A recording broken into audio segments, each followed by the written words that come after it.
Quand on travaille en médecine, on travaille sur de l'humain. C'est lors de la consultation que le diagnostic est posé.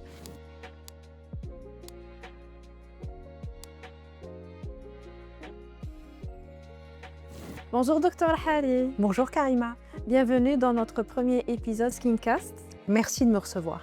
Aujourd'hui, on entend souvent parler des lasers, des injectables, de la radiofréquence. Pourtant, si deux patientes reçoivent le même traitement, est-ce qu'elles peuvent obtenir le même résultat? Absolument pas. Quand on travaille en médecine, on travaille sur de l'humain. Et chaque humain va avoir une physiologie complètement différente les uns des autres. Ils vont réagir différemment, ils vont forcément répondre au traitement différemment.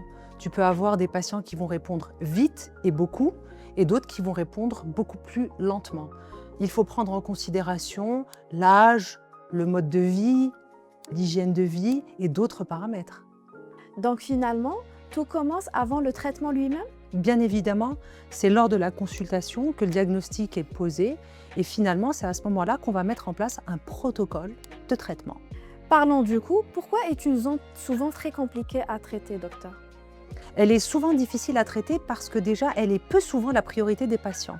Donc en fait, ils vont souvent traiter le visage, mais ils en oublient très souvent le cou, le décolleté et les mains. Donc déjà, c'est la première raison pour laquelle c'est assez compliqué déjà de le traiter. La deuxième chose, c'est qu'anatomiquement, le cou est très particulier. C'est une zone où la peau va être fine, on n'a pas beaucoup de graisse et on a des muscles qui sont très puissants au niveau du cou. Je vais toujours combiner les traitements, que ce soit en utilisant des lasers, de l'injectable ou des skin boosters par exemple.